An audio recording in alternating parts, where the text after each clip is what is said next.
Hay un montón de patologías en las que, aunque es cierto que no repercuten en la esperanza de vida ni aumentan la mortalidad, sí que pueden tener una carga enorme en la calidad de vida. Y un ejemplo de estas es el síndrome de intestino irritable, un trastorno que sufren cientos de miles de personas en todo el mundo.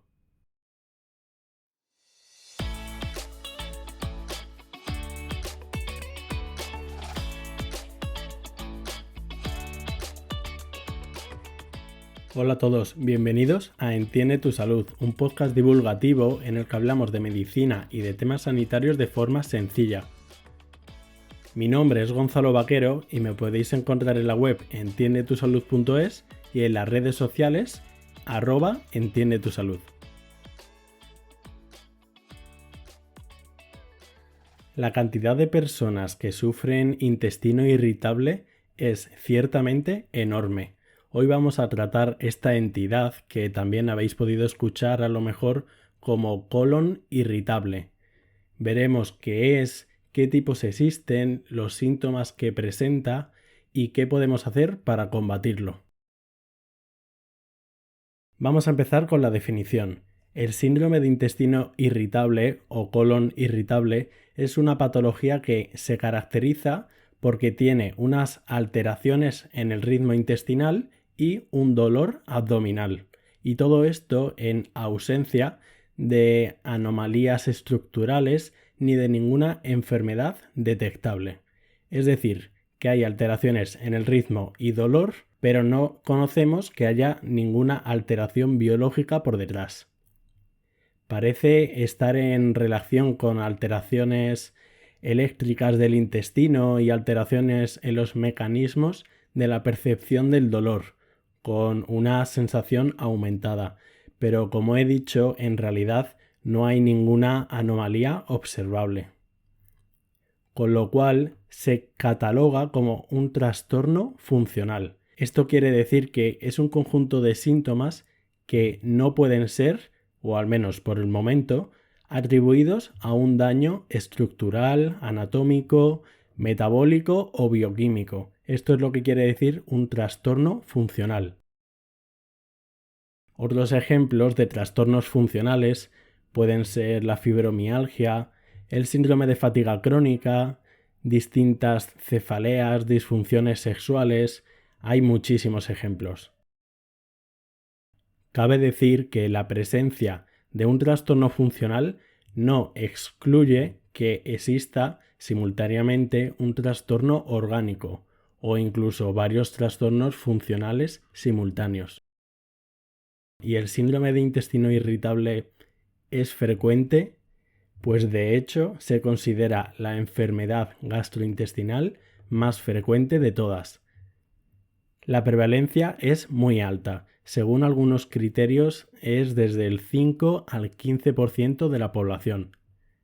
Esta sola entidad supone más del 5% de todas las consultas de atención primaria. Se sabe que es un poco más prevalente en mujeres, en una proporción más o menos de 2 a 1. Además, afecta a la calidad de vida de una forma muy significativa y tiene unos costes tanto directos como indirectos muy importantes. Los costes no son solo los medicamentos y las pruebas diagnósticas, sino también otros aspectos como por ejemplo la pérdida de días laborables y otras disminuciones de la productividad. Es frecuente que una persona con el síndrome de intestino irritable tenga enfermedad también por reflujo gastroesofágico o dispepsia funcional, que es un dolor en el abdomen superior. De hecho, 1 de cada 3 pacientes con síndrome de intestino irritable tienen alguna de estas dos entidades, además del síndrome de intestino irritable, es decir, el reflujo gastroesofágico y la dispepsia. Y además, estas personas es frecuente, con una probabilidad superior al resto de la población, que sufran síndrome de fatiga crónica, dolor abdominopélvico, dolor con la menstruación, fibromialgia y otros trastornos funcionales, así como ansiedad, síndrome depresivo, pero tampoco está muy claro si estas afecciones de la salud mental están más relacionadas con ser la causa o la consecuencia de este trastorno. Dentro del síndrome de intestino irritable podemos decir que hay 4 tipos principales, y es importante saber estos tipos porque será la base para el tratamiento posterior. Estos tipos son el predominio con diarrea, el predominio con estreñimiento, el mixto, que es tanto diarrea como estreñimiento, y el inclasificable. Estos son los 4 tipos. Los síntomas suelen permanecer estables con el tiempo, pero incluso podría cambiar el patrón, es decir, por ejemplo, pasar de predominio de estreñimiento a predominio mixto, tanto estreñimiento como diarrea. Y en general, a lo largo de los años, los síntomas no tienden a agravarse, lo cual puede ser esperanzador. Ya hemos dicho que hay distintos tipos y cada uno tendrá una predominancia de ciertos síntomas. Podríamos resumir la sintomatología en dolor o molestia abdominal y en alteraciones en las deposiciones, tanto aumento o disminución del número o mayor o menor consistencia. Cabe decir, y esto es importante, que los síntomas del síndrome de intestino irritable son sobre todo diurnos durante el día. Si predominasen los síntomas por la noche, esto nos tendría que hacer investigar si hubiera alguna causa orgánica detrás. También parece que hay una cierta relación con las comidas, sobre todo con el desayuno, porque parece que son más frecuentes los síntomas tras el desayuno, y también pueden aparecer otros síntomas digestivos, aparte del dolor y el estreñimiento o la diarrea, como por ejemplo la distensión abdominal o el moco en las heces. O incluso también otros extraintestinales, como la cefalea, el dolor de cabeza, el dolor pélvico, distintos trastornos de las articulaciones, insomnio, palpitaciones, picor. Y cabe decir que es típico que los síntomas se exacerben con el estrés. No lo hemos dicho, pero es común que el cuadro del síndrome de intestino irritable comience en adultos jóvenes, pero bueno, también podría empezar siendo algo más mayores. No hemos hablado de las causas y la fisiopatología de esta entidad. Es muy complejo y la verdad que no lo podemos reducir a una única variable. Este síndrome es multifactorial y realmente tampoco se conoce totalmente. Y no olvidemos que por definición está encuadrado dentro de los trastornos funcionales. Alguno de los factores con los que se ha visto que sí que tiene relación es una cierta predisposición genética, con algunos tipos de alimentación, con haber sufrido infecciones intestinales e inflamación, con alteraciones de la microbiota, es decir, de las bacterias que pueblan nuestro sistema digestivo, y también con alteraciones de la motilidad intestinal. Además, sabemos que tiene muchísima relación con la hipersensibilidad intestinal, también con factores psicosociales y con el estrés crónico. Hay ciertos factores de riesgo para sufrir el síndrome de intestino irritable. Por ejemplo, haber sufrido acontecimientos adversos en la vida, padecer depresión o hipocondría, ser mujer, porque como hemos dicho en las mujeres es más frecuente, el tabaco también se cataloga como un factor de riesgo y tener alguna enfermedad intestinal que favorezca la inflamación local, por ejemplo, la colitis ulcerosa, la enfermedad de Crohn. Y como veis, tanto en su aparición como en su desarrollo, tienen un papel crucial los factores psicológicos y sociales. Y una vez que tenemos la sospecha, ¿cómo se hace el diagnóstico? Para el diagnóstico deben existir un dolor abdominal y que éste sea 1 o más días a la semana durante los últimos 3 meses, pero además este dolor abdominal tiene que estar relacionado con la defecación, asociado a un cambio en la frecuencia de las deposiciones o asociado a un cambio en la consistencia de las deposiciones. Y no olvidemos que la persona no debe de presentar ninguna alteración bioquímica ni estructural que justifique los síntomas, porque el síndrome de intestino irritable es un trastorno funcional. Por lo tanto, el diagnóstico es clínico, es por medio de los síntomas. Es tanto un diagnóstico positivo por los síntomas de la persona como un diagnóstico negativo por exclusión de otras causas que lo pudieran originar.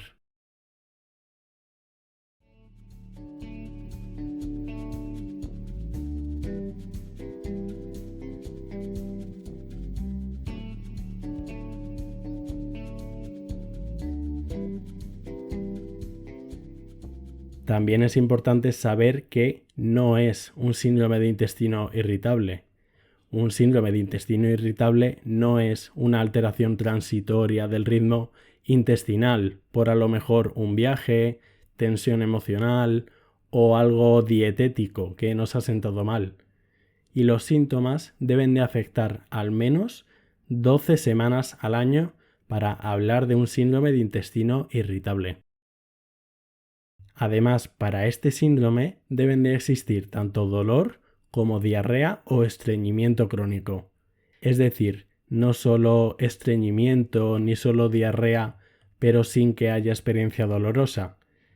En este caso podría ser una diarrea o un estreñimiento crónico funcional, pero para que sea síndrome de intestino irritable tiene que haber ambas partes, tanto dolor como estreñimiento o diarrea.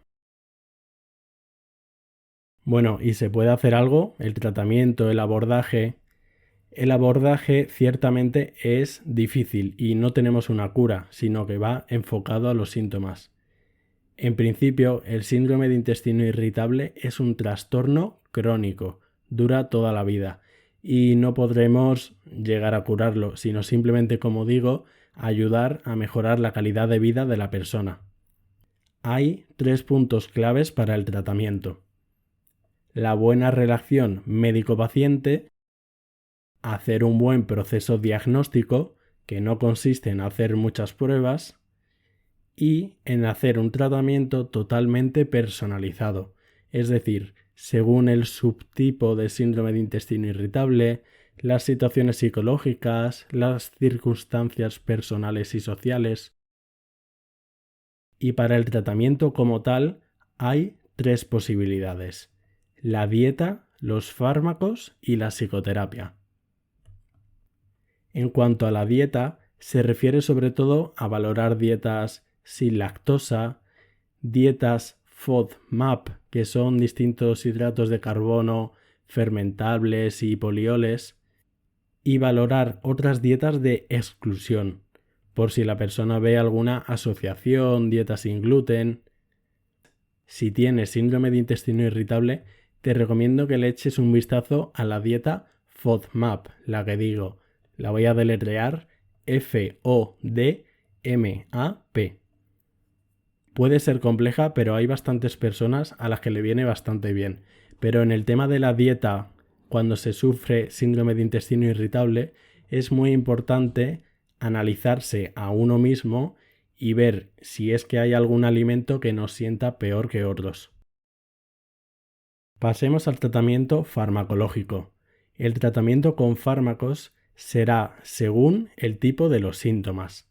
Para la diarrea se pueden dar antidiarreicos como la loperamida, la colestiramina o la rifaximina, y para el estreñimiento podremos dar distintos tipos de laxantes y también distintos formatos de fibra. Para el dolor es verdad que pueden servir ciertos anticolinérgicos y algunos de la familia de los antidepresivos.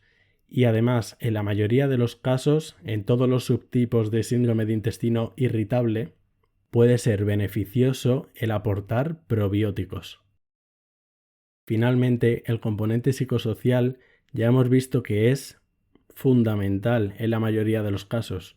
Por eso puede ser muy recomendable el acudir a una psicoterapia de apoyo, a un tratamiento conductual, ansiolíticos, antidepresivos, y no cabe duda que el tratamiento de psicoterapia puede ser tanto o más efectivo que el tratamiento farmacológico.